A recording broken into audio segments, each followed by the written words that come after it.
My name is Teresa Ballard, and I am 24 years old. 6 weeks ago, I was carrying plates of seared duck to a table where a man was about to sign away $100 million for a piece of paper I knew, down in my bones, was fake. I whispered 4 words to him. "That's not real." He asked me how I could possibly know that, and by the time I finished answering, everything about my life had already started to change, though neither of us understood yet how much. But before I take you into that dining room, I want to rewind further back, because you won't understand why a waitress had the nerve to interrupt a billionaire's biggest purchase unless you know what my family had already lost once before, and what it cost us to lose it quietly. If you're new here, this channel is where I tell the quiet, true stories that don't usually make headlines, the ones about people who get written off until the facts finally catch up with them. If a story like that means something to you, stick around, and if you want more of them, the subscribe button is right there. Not because you owe me anything for listening, just because I think stories like this one deserve an audience that's actually paying attention. I need to start with my grandfather, because everything that happened to me that night traces straight back to him. His name was Edmund Ballard, and for the better part of 3 decades, he was one of maybe a dozen people on Earth who could look at a medieval manuscript and tell you not just what century it came from, but often which workshop, sometimes which individual scribe, sometimes even which particular batch of pigment had been ground for a single page. Museums flew him in from wherever he happened to be. Auction houses paid him to sit quietly in a back room during a preview and give a single nod or a single shake of the head that could add or subtract a full decimal point from a sale price before the gavel ever came down. He wasn't rich, but he was respected, and in that world, respect is its own kind of currency, one that doesn't show up on a bank statement but pays out in ways that matter almost as much. That ended in the spring of 2011. My grandfather stood up at a closed-door session of the North American Manuscript Society and said, calmly and on the record, that a book of hours recently sold for $11 million to a museum in Cleveland was not what it claimed to be. He laid out 4 separate technical objections, each one written down in his own careful longhand before he ever spoke a word of it aloud. The gold leaf application was too even across every illuminated capital, with none of the small overlaps or thickness variations a human hand under candlelight always leaves behind. The specific blue pigment used in the borderwork hadn't existed in any commercial form until centuries after the manuscript's supposed date of creation. The vellum itself showed chemical treatment inconsistent with genuine 700-year aging, the kind of treatment you'd use if you wanted old parchment to look even older than it already was. And the scribal hand, for all its beauty, was too mechanically consistent from line to line to have come from a real wrist working by candlelight for hours at a stretch. He named, as gently as he could manage, the forger he believed was responsible, a man called Victor Kessler. Nobody believed him. Worse than that, 3 separate experts, men my grandfather had personally trained or mentored over the years, stood up in that same closed session and told the society that Edmund Ballard's authentication methods were outdated, that his objections were speculative at best, and that his accusation against Kessler bordered on slander with no hard evidence behind it. I've read the transcript of that meeting more times than I can count, because my grandfather kept a copy in his files, and there's a particular line from one of his former students, a man named Alden Price, that I still can't read without feeling my jaw tighten. Dr. Value and Nabare and RDU? Ballard's instincts served this field well for 30 years, Price said. It may simply be time to acknowledge that instincts alone are no longer sufficient. Within 18 months, my grandfather had lost his advisory position with 2 major auction houses and his standing invitation to the Society's annual symposium, an invitation he'd held continuously since 1987. He spent the last decade of his life running his own quiet investigation out of a converted garage in New Jersey, filling 3 metal filing cabinets with photographs, pigment samples in labeled glass vials, and correspondence with anyone who would still take his calls, trying to build a case nobody in a position of authority wanted to hear. Some weeks it was just him and a card table covered in high-resolution photographs, cross-referencing brushstroke angles between 5 different so-called medieval manuscripts that had surfaced onto the market over a 15-year period, all of them, in his private opinion, coming from the same hand. He died in March of 2019, at 78, still convinced he was right, and still completely unable to prove it to anyone who mattered. The last real conversation I had with him, about 10 days before he passed, was him apologizing to me. Not for anything he'd done. For what he called wasting the last decade of his life chasing something nobody else could see. I told him he wasn't wasting anything. I didn't fully believe it myself yet. I do now. There's one specific memory from that garage I want to tell you about, because it explains more about my grandfather than any summary of his career ever could. I was 16, and he'd just been rejected that week from presenting at a regional symposium he'd attended every single year since before I was even born. He didn't rage about it out loud. He didn't slam anything or make a single phone call in anger. He just went quietly back out to that garage after dinner, switched on the desk lamp, and kept working on the same set of pigment comparisons he'd been building for months, as if nothing about the day had changed at all. I asked him once why he didn't just stop.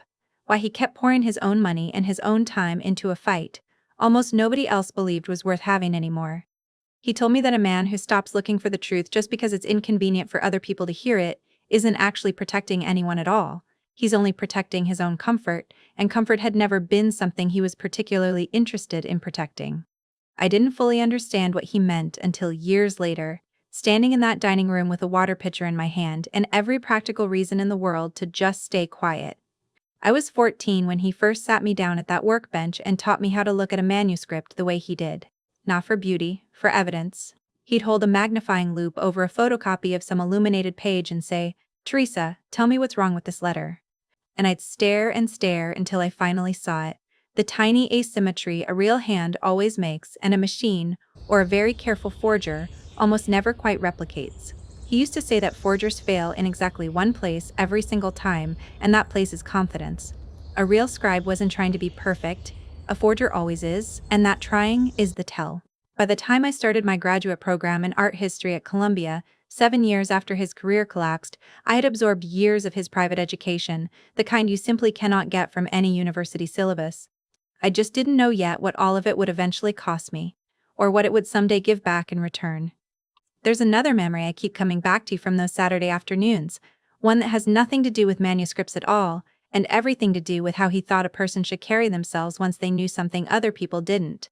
I was 17, and I'd just watched a classmate get mocked in front of our entire AP art history class for raising her hand and saying, correctly as it turned out, that a slide the teacher had labeled as an original Renaissance panel was actually a well-known 19th century pastiche.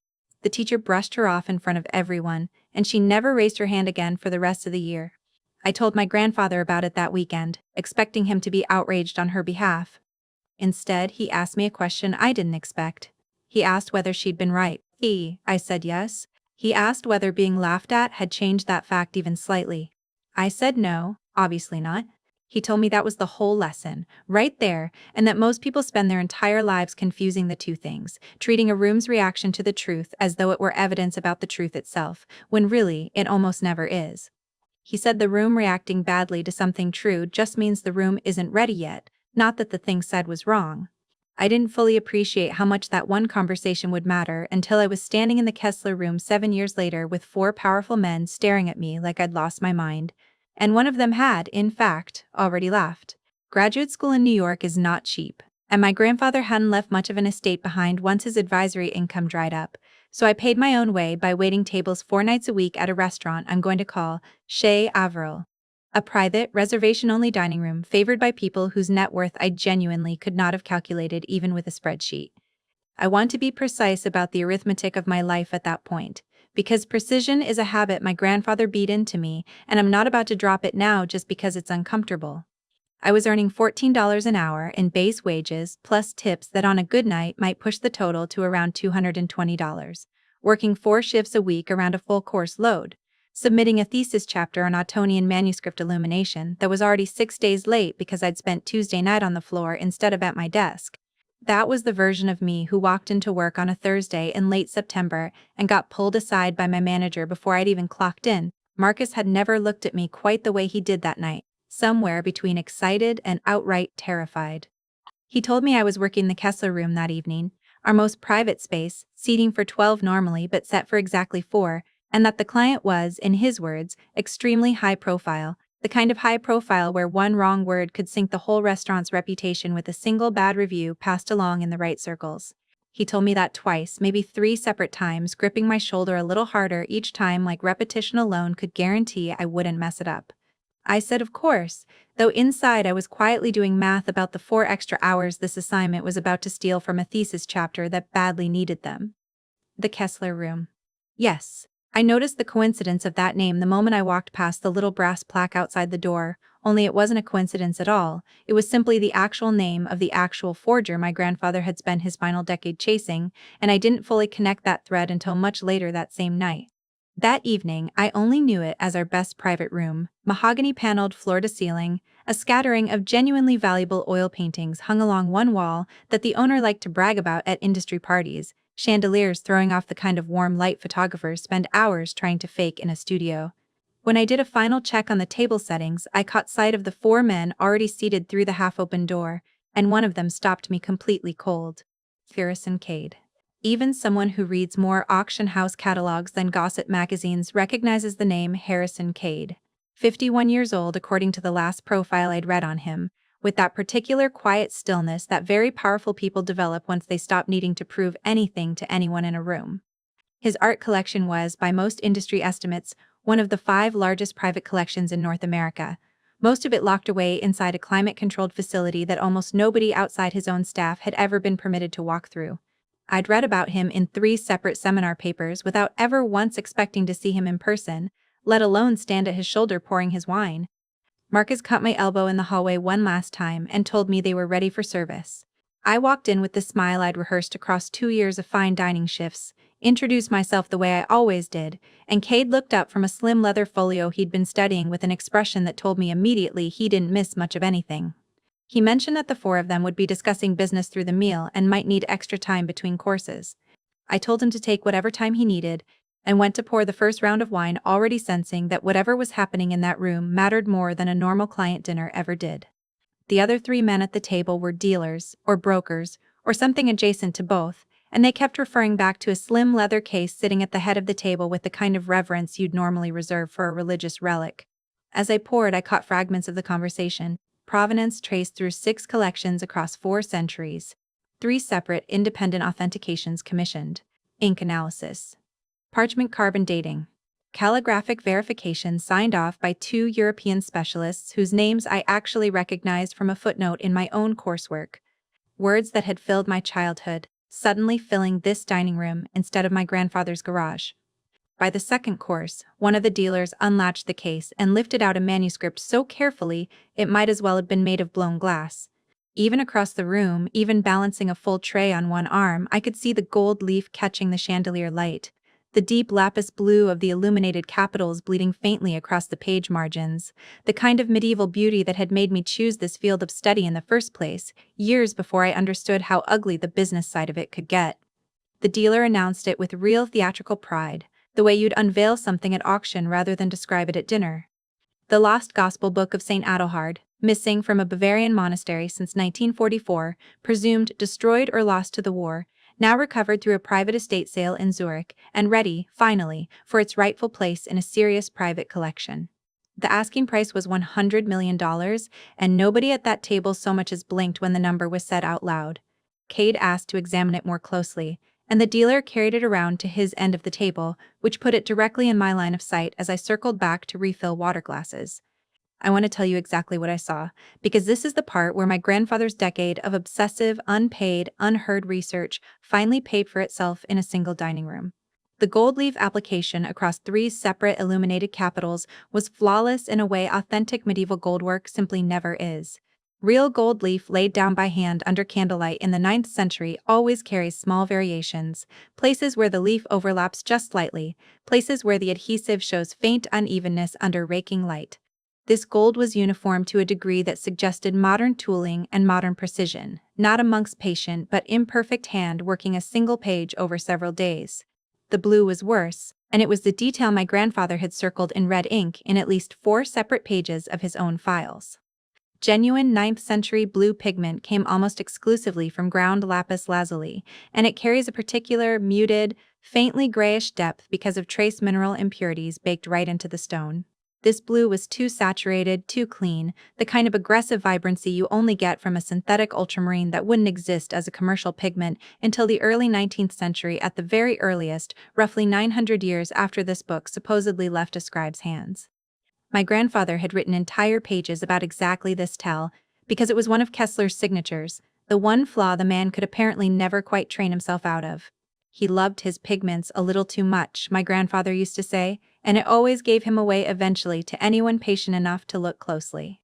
But the calligraphy is what sealed it for me completely. Real medieval scribal hands carry small, consistent human errors across a page, a letter that leans a hair too far to one side, a stroke that thickens unevenly because the quill needed recutting halfway through a paragraph, a slight fatigue visible in the final lines of a long session. This hand was mechanically perfect across every single line I could make out from where I stood, letter after letter after letter with no variation at all from the first line to the last. No trembling human hand produces that kind of consistency, only careful, patient, deliberately slowed down modern forgery does, and I was staring straight at it while a billionaire reached for his pen. I stood there holding a water pitcher while Harris and Cade prepared to sign what I assumed were the purchase documents, and I heard my grandfather's voice in my head as clearly as if he were standing right beside me at that workbench again. Teresa, when you know something is wrong, you have an obligation to say so, whatever it costs you. I want to be honest about what I was actually afraid of in that exact moment, because it wasn't abstract or noble. I was afraid of losing a job that was funding my degree. I was afraid of being physically escorted out by security in front of 4 powerful men who could make one phone call and end my career in fine dining permanently. And underneath all of that, I was afraid of being exactly what they'd assume the second I opened my mouth. A waitress who'd lost her mind and decided, for no reason anyone could name, to sabotage a $100 million deal between grown adults who all knew each other and knew nothing at all about me. I said it anyway. "I'm sorry to interrupt," I said, and my voice came out smaller and thinner than I wanted it to, but I believe that manuscript is a forgery. One of the dealers actually laughed out loud, a short, sharp bark of a laugh that he didn't even try to disguise as anything other than contempt. Cade did not laugh. He set the pen down slowly, looked up at me for what felt like a full 10 seconds without saying anything, and then asked what my name was and what exactly qualified me to make a claim like that in the middle of his dinner. I told him my name was Teresa Ballard, and that my grandfather had been Dr. Edmund Ballard, a manuscript authenticator whose career had been quietly destroyed a decade earlier by a forger using techniques I now believed were identical to what I was seeing on that table in front of him right now.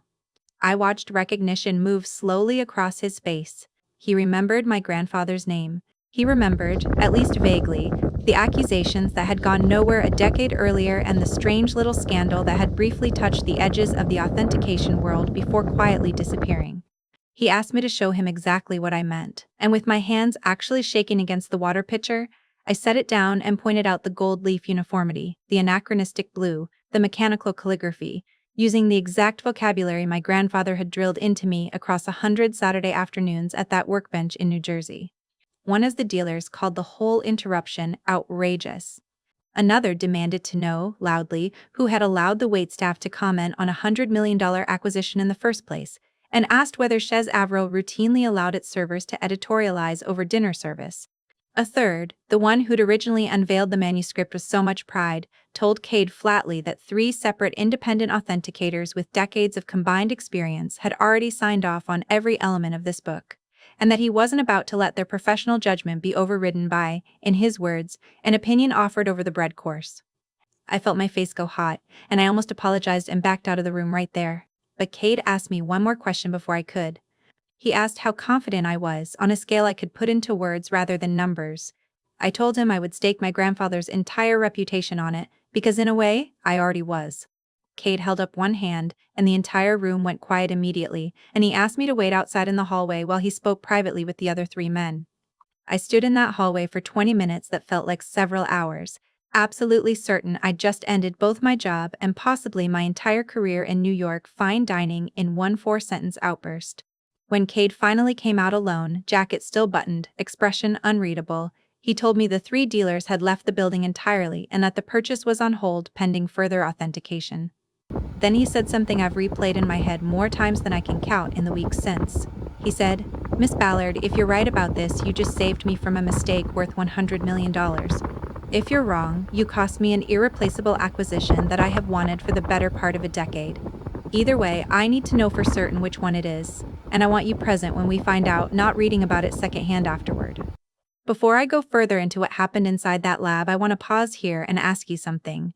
Because this next stretch of the story is really about what happens when the people who were supposed to protect a family's name and reputation fail to, and someone completely outside that family finally has to be the one who listens instead. If you've ever watched someone you love get dismissed by people who should have believed them first, tell me about it in the comments below, only if this story has earned that from you so far. And if it has, go ahead and tap that like button because it genuinely does help more people come across stories like this one instead of the algorithm burying it. 3 days later, I was standing inside a conservation lab at a major New York museum. A lab Cade had arranged access to through channels I still don't fully understand and have honestly stopped asking about. Watching a team of specialists run the manuscript through spectroscopic ink analysis, parchment radiocarbon dating, and high-resolution microscopic imaging of every single illuminated letter on the page. Cade stood beside me through all 6 hours of it, and I noticed he never once looked bored, never checked his phone even a single time, just watched with the same still intensity he'd shown at dinner 3 nights earlier, like a man auditing his own judgment in real time.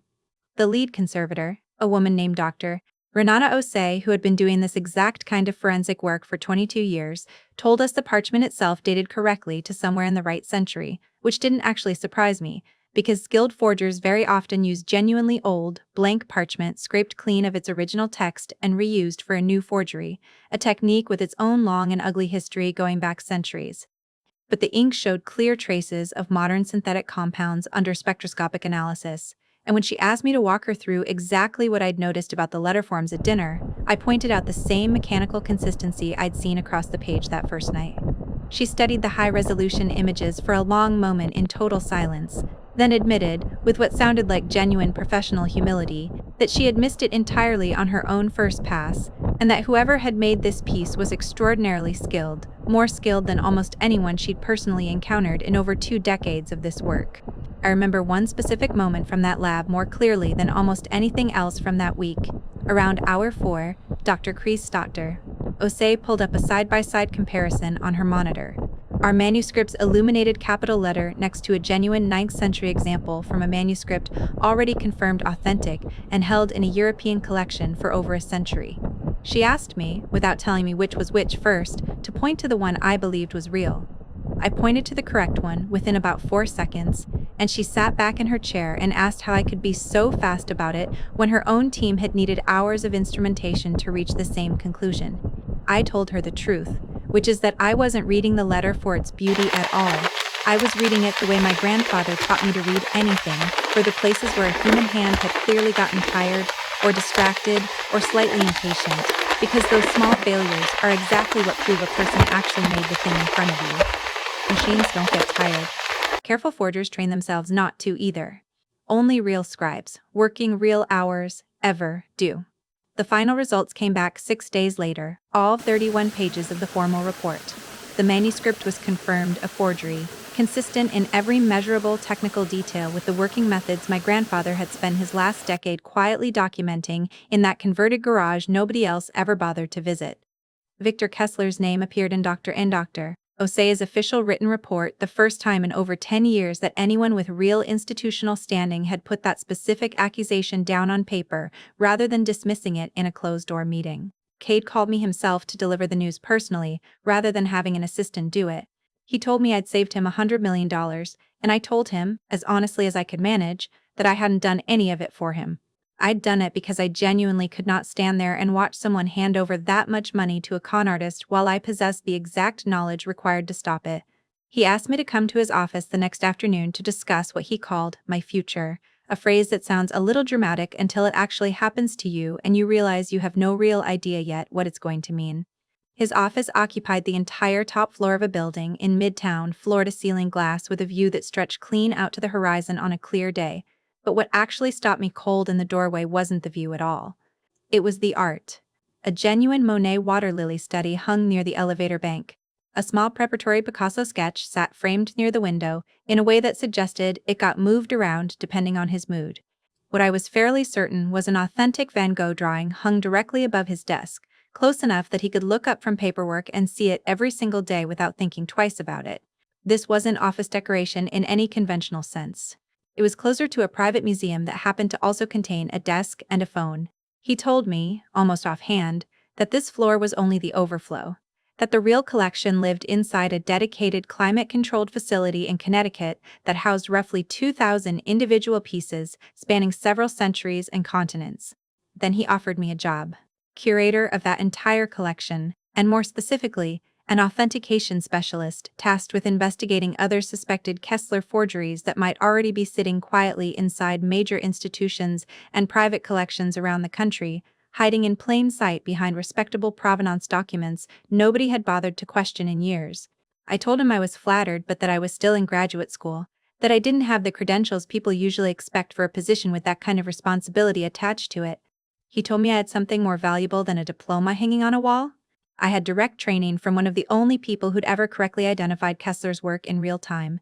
And I had the instinct to actually use it under pressure, which he'd just watched me do firsthand 3 nights earlier. The offer included a starting salary of $110,000 a year, full benefits, tuition funding to finish my graduate degree properly instead of rushing it around 4 restaurant shifts a week, and full payoff of my remaining student loan balance, which at that point stood at $61,200. A number I remember with total precision because I'd been tracking it in a private spreadsheet since sophomore year the way some people track calories or steps. But the part that actually made me cry, right there standing in his office in front of a Van Gogh, wasn't any of the money at all. It was what he offered next. He wanted to establish a foundation carrying my grandfather's name, the Edmund Ballard Institute for Manuscript Authentication, dedicated to training the next generation of experts to catch exactly the kind of fraud that had quietly ended his career a decade too early. He wanted me to serve as its first director. I asked him, standing there still a little stunned, why he was willing to put this much money and this much of his own name behind a foundation for a man he'd never actually met. He told me he built his entire collection, his entire reputation, on the assumption that the experts advising him were telling him the truth, and that the idea of an expert being right and getting punished for it anyway offended something in him personally, in a way that had nothing to do with sentiment and everything to do with how he expected his own industry to function. He said money wasn't really the scarce resource in this story. Honesty under pressure was, and he wanted to fund more of it wherever he could find it. My grandfather died believing he had failed completely. He died believing 30 years of hard-earned expertise had been erased in 18 months by 3 younger colleagues who found it far easier to discredit him publicly than to actually investigate his claims privately. I said yes to Cade before I had even fully processed what I was agreeing to, because some part of me understood immediately, standing in that office, that this wasn't just a generous job offer. It was a genuine chance to finish something my grandfather never got to finish himself, using resources he never had access to in that garage. The months that followed changed the entire shape of my life in ways I'm still adjusting to even now. I left the restaurant with 2 weeks' notice, moved into an apartment near the Connecticut facility that the foundation covered in full, and began the actual, unglamorous work of examining a collection that ran past 2,000 individual pieces spanning centuries and continents, one crate at a time. It was slow, exacting work, exactly the kind my grandfather had spent years training me for without either of us understanding yet why it would eventually matter this much to anyone but him. Using his private methods layered on top of modern scientific analysis the foundation could actually afford to run, I identified 3 separate pieces already inside Cade's own collection, carrying the same technical signatures as Kessler's known forgeries, worth a combined $2 million against a collection valued somewhere in the hundreds of millions overall. Cade took the news better than I expected him to. He told me that finding only 3 pieces out of 2,000 actually proved my grandfather's larger point rather than undermining it, that Kessler's work was skilled enough to slip past nearly everyone, including seasoned professional collectors, and that the real scale of the danger he represented was exactly what my grandfather had been trying to warn the entire field about for a full decade before anyone with real influence bothered to listen to him. My days at the Connecticut facility settled into a rhythm I hadn't expected to love as much as I did. Most mornings started around 7, before the rest of the staff arrived, walking the climate-controlled vault rows with a checklist and a loop, working piece by piece through sections the previous curator had cataloged decades earlier without ever running the kind of forensic comparison my grandfather's notes made possible. I kept a running log in a plain black notebook, the same kind he used to fill up in that garage: item number, date examined, technical notes, verdict. By the 6-month mark I had cleared just under 400 individual pieces, confirmed genuine, confirmed the 3 forgeries, and flagged another dozen for deeper laboratory testing that eventually came back clean. It was slow, unglamorous, occasionally tedious work, and I looked forward to every single morning of it, because for the first time in my life the precision my grandfather had drilled into me wasn't just a private family habit. It was actually being used for something. If you've made it this far, I want to check in with you for a second, because the next part of the story is the one that genuinely still catches me off guard every time I tell it, even months later. Subscribe if you haven't already, only if you're actually finding something in this one, and if you've ever had a piece of your own family's history quietly restored, long after you'd stopped expecting it. I'd love to know what that felt like for you. We launched the Edmund Ballard Institute 6 months after that first dinner service, with a gala that drew authentication specialists, museum conservators, and serious private collectors from 4 continents, a guest list Cade's assistant told me privately would have been unthinkable for an unaffiliated academic just 18 months earlier.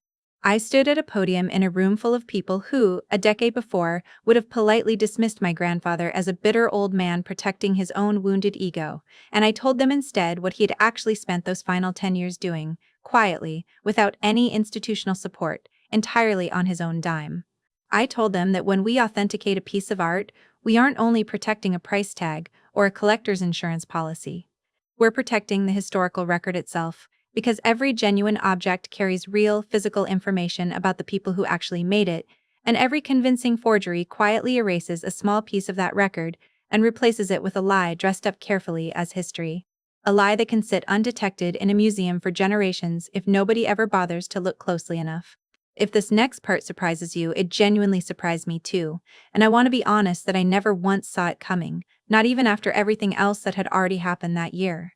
After the gala wound down and most of the guests had filtered out toward the coat check, an elderly man approached me directly, moving carefully across the room, clearly managing some kind of chronic illness, well-dressed but unmistakably frail in a way that felt recent rather than lifelong. He introduced himself in a soft accent I couldn't immediately place, something faintly Central European, worn smooth by decades of living somewhere else entirely. His name was Victor Kessler. I felt the floor genuinely tilt slightly under me. This was the man who had spent 30 years building forgeries convincing enough to fool 3 continents worth of trained experts. The man whose specific techniques had cost my grandfather his career, and, in a slower and more complicated way, maybe even a few extra years of his life at the end. Kessler told me right away, hands raised slightly, that he wasn't there to cause any trouble. He said he was dying. The doctors had given him roughly 6 more months at most, and that he wanted to make some kind of amends before he ran out of time to do it properly. He told me my grandfather had been right about absolutely everything. Every forgery, every technical detail, every accusation the society had dismissed a decade earlier with barely a second thought. He admitted, quietly and without much attempt to soften it, that when my grandfather first tried to expose him publicly, he had used his own long-standing connections inside the art world to discredit my grandfather instead of ever defending his own work honestly on its actual merits, because he was afraid of exactly what eventually happened anyway regardless, just delayed by 10 extra years and one man's entire ruined career. He said he wanted to give me everything now. Full documentation of every forgery he had ever created across his entire 30-year career, including current known locations and the names of the collectors and institutions currently holding each individual piece. I asked him, as steadily as I could manage, why he was choosing to do this now, after all this time, after everything it had already cost my family. He told me, with what genuinely looked like real grief behind his eyes, that he had spent decades carefully convincing himself he was creating art rather than stealing history, telling himself his forgeries were beautiful enough on their own terms to deserve to exist regardless of the lies attached to them. He said my speech at the gala that same night, specifically the line about forgery quietly erasing our shared connection to the past, was the exact thing that finally broke through whatever justification he'd been telling himself successfully for 30 straight years. I asked him one more question before he left the gala that night, one I hadn't planned on asking but couldn't stop myself. I asked whether he'd ever met my grandfather in person, whether the two of them had ever actually stood in the same room. He told me they had once, at an auction preview in London in the late 90s, years before either of them knew what the other would eventually become to the field. He said my grandfather had complimented a piece he assumed was genuine at the time, a piece Kessler had in fact made himself, and that the memory of accepting that compliment without correcting it was one of the things that had followed him for 20 years afterward. He said it quietly, without asking for any sympathy, just stating it as one more fact in a long list of facts he seemed determined to finally get right before he ran out of time to say any of them. 2 weeks later, he actually delivered on that promise.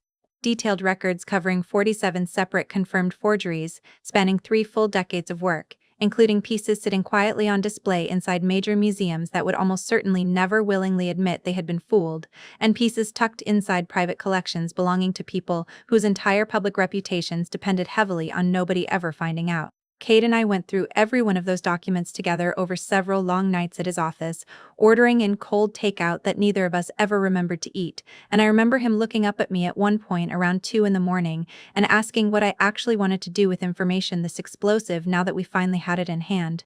I told him, without hesitating, that I wanted every single owner, every museum, every private collector affected to have a genuine chance at proper reauthentication. And I wanted the public record corrected once and for all, because my grandfather had spent his entire last decade fighting quietly for exactly that outcome and never once got to see it happen while he was still alive to enjoy it. When Kessler's full confession eventually became public that winter, it moved through the art world like a slow-motion earthquake nobody had quite braced for. Museums quietly pulled affected pieces from display for emergency reauthentication, usually without any public statement attached. Private collectors discovered, sometimes to what I can only describe as genuine personal horror, that objects they had treasured, insured, and proudly displayed for years were actually sophisticated fakes sitting in their own living rooms. There was real embarrassment across the field. Plenty of quiet anger directed at nobody in particular, and no shortage of institutions that clearly would have preferred all of this stay buried indefinitely rather than surfacing on their watch. But underneath all that discomfort, there was also something closer to genuine relief in certain corners, because the full truth, once it's completely out in the open, tends to be a lot easier to actually live with than the low, constant hum of suspicion that had already been quietly following some of these specific pieces around for years before Kessler ever said a word. The actual work of notifying everyone on that list of 47 took most of the following spring, and it was nothing like the dramatic public reveal you might picture. Mostly it was certified letters and careful phone calls, one institution at a time, each one requiring me to lay out the same technical findings I'd first pointed to at that dinner table, over and over, to museum boards and private collectors who reacted in every possible way a person can react to being told something they own and love is not what they were told it was. A small regional museum in Ohio thanked me within a week and quietly began the reauthentication process on their own initiative. A private collector in Texas hung up on me twice before his lawyer finally called back a month later.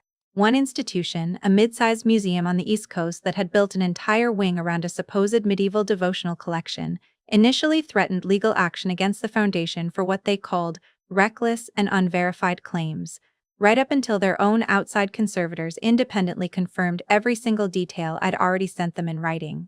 Another case stuck with me longer than any of the others.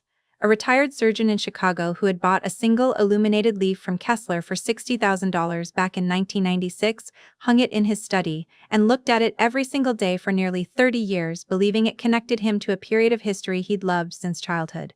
When I called him, he was quiet for a long time before he finally asked me one question. He wanted to know if the leaf was still beautiful, forgery, or not. I told him honestly that it was, that Kessler's skill as a craftsman had never really been in question, only his honesty about what he'd made.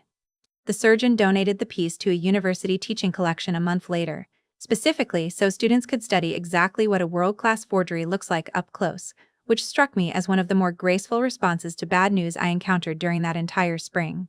Working through that list also meant learning, case by case, that not everyone wanted the truth as badly as I did. A gallery owner in San Francisco quietly sold off 2 suspect pieces to private buyers before our letter even arrived, and to this day I don't know where either of them ended up. It was a reminder that restoring a record isn't a single triumphant moment. It's dozens of smaller, uneven ones, some of them satisfying and some of them frustratingly incomplete, and my grandfather would have recognized every bit of that unevenness because it matched almost exactly the 10 years he spent getting nowhere before any of it finally moved. Somewhere in the middle of that spring, I got a call I genuinely never expected. Alden Price, the former student of my grandfather's who had stood up at that closed-door session back in 2011 and told the society my grandfather's instincts were no longer sufficient, asked to meet with me. Alma said no. I sat with his name for 2 full days before I finally agreed to a short meeting in a coffee shop near the foundation's offices. He looked older than I remembered from photographs, and he didn't try to make excuses for himself, which I respected more than I expected too. He told me he'd spent 10 years telling himself he'd made the right call in 2011, that the evidence at the time genuinely hadn't been strong enough to risk his own career on, and that watching Kessler's confession become public had forced him to admit, mostly to himself, that he had simply chosen his own comfort over my grandfather's word. He apologized, and it sounded real, and I told him I appreciated it, and I meant that too. But I also told him, as plainly as I could, that an apology delivered after the fact to a dead man's granddaughter doesn't undo 18 months of silence at the exact moment my grandfather needed someone in that room to simply say he might be right. Alden nodded and didn't argue with that, and we haven't spoken since, though he did quietly co-author one of the technical papers that helped formalize my grandfather's methods into the field 2 years later, which I chose to take as its own small, incomplete kind of amends. Most importantly to me personally, my grandfather's name was fully and publicly restored within a matter of months. Academic journals that had entirely ignored his 2011 warnings issued formal written corrections acknowledging his original findings. His specific authentication methods, the very ones his own former colleagues had once dismissed outright as outdated in that closed-door meeting, became a standard part of forgery detection training programs within roughly 2 years. He didn't live to see any single part of it, and that's the one piece of this entire story that never fully resolves for me, no matter how much genuine good eventually came out of everything afterward. Vindication that arrives after someone has already died is still real vindication. It still counts. But it's a quieter and more complicated kind, and I've slowly made my peace with the fact that it will never feel completely finished for me, and probably shouldn't. A year after Kessler's confession first became public, I was invited to speak at an international conference on manuscript authentication, the very same kind of professional gathering that had once dismissed my grandfather's original claims outright without a second thought. Standing at that podium, looking out at a room full of people who now finally took his name seriously again, I told them that he used to say the truth has a way of surfacing eventually, no matter how deeply someone tries to bury it under professional reputation and institutional inertia. I told them he died still believing his entire life's work had failed, and that he was simply wrong about that, even though it took far longer than any of us involved would have wanted it to. After my talk wrapped up, a young graduate student approached me at the reception afterward to introduce herself. She reminded me, almost uncomfortably closely, of exactly who I had been just 2 years earlier, genuinely passionate about the field, but quietly terrified about how to actually build any kind of real career inside it without independent wealth behind her. She asked, a little nervously, whether the institute offered internship positions for current graduate students. "We do," I told her, and I meant it in a way that went well beyond simple professional courtesy. Because somewhere in the middle of that short conversation, I recognized the actual gift Kessler had unintentionally handed me through his confession, not the job title, not even the salary or the loan payoff. The genuine chance to keep training people who would otherwise have absolutely no one showing them what to actually look for, the way my grandfather once showed me at a workbench nobody else ever thought was worth their time. I think about that first night at the restaurant far more often than you probably expect, given how much has happened since. I think about the version of me who almost said nothing at all, who almost let the fear of losing a job and looking foolish in front of 4 powerful men outweigh what she already, privately, absolutely knew to be true about that manuscript. I think about how close that silence came to actually winning, the way it usually does win in these situations, the way it had already won against my grandfather for the better part of a decade before anyone with real institutional influence finally bothered to sit down and listen properly. I still keep my grandfather's 3 filing cabinets. They sit in a corner of my office at the institute now, not locked away in storage, just there, within arm's reach, the way he kept them within arm's reach in that garage for a decade. Every so often, when a new piece comes across my desk for review, I'll pull open one of those drawers and find a page of his notes on some completely unrelated manuscript from years earlier, and I'll notice some small technical observation he made in passing that turns out to matter for whatever I'm looking at that day. He built an entire private archive with no institutional backing, no salary, no colleagues checking his work, purely because he refused to let a truth he could prove sit unproven, simply because it was inconvenient for other people to hear. I think about how easily all 3 of those cabinets could have ended up in a dumpster after he passed, how close his entire decade of work came to disappearing along with him, if I hadn't happened to be the one person who understood what was actually inside them. Here's the part I actually want you to sit with tonight, more than any of the specific numbers or names scattered through this story. Speaking up when you know something is genuinely wrong rarely feels brave in the actual moment it's happening. It mostly just feels reckless and small, and like you're about to lose something you honestly can't afford to lose. My grandfather spent years teaching me to see details other people routinely missed entirely. But the harder lesson, the one that took me a full 24 years to actually learn under real pressure, was that noticing something is completely worthless if you're too afraid to say it out loud at the exact moment it actually counts. That's my story, laid out as plainly as I know how to tell it. One dinner service. 4 detected forgeries eventually found sitting inside his own private collection. 47 confessed across a full 30 years of quiet work. And one grandfather's good name finally restored, publicly and completely, a full decade after the very people who should have listened to him first chose instead to look away. If a story about speaking the truth, even when everything in you wants desperately to stay quiet, means something to you tonight, I'd genuinely like to hear about a time you did exactly that yourself, or a time you still wish you had. Drop it in the comments below, and if you want more stories like this one, go ahead and subscribe, because there are more people out there like my grandfather whose names still deserve to be said correctly, and I fully intend to keep telling their stories too. I've thought a lot too about what would have happened if I'd stayed quiet that night, the way it would have been so easy to do.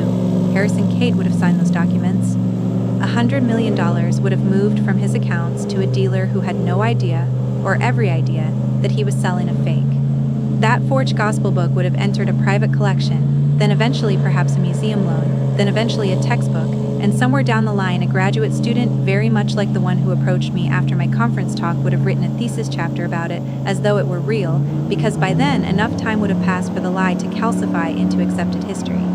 That's what forgery actually steals, in the end. Not just money, time, the kind of time that makes a lie indistinguishable from a fact if nobody interrupts it early enough. My grandfather used to say that history doesn't defend itself, people do. One stubborn, unpopular observation at a time, usually with no reward attached and no guarantee anyone will ever say thank you. I didn't fully believe him when he said it. I believe him now. Somewhere out there tonight there's probably another version of him, another person quietly building a case in a garage or a spare bedroom or a filing cabinet nobody else takes seriously yet. And if this story reaches even one of those people and gives them a little more nerve to keep going, or a little more nerve to finally say the thing out loud at the dinner table, then I figure my grandfather's decade in that garage did exactly what he actually wanted it to do all along, even if it took someone else to finish the job. Thank you for sitting with me through this one, and I'll see you in the next one.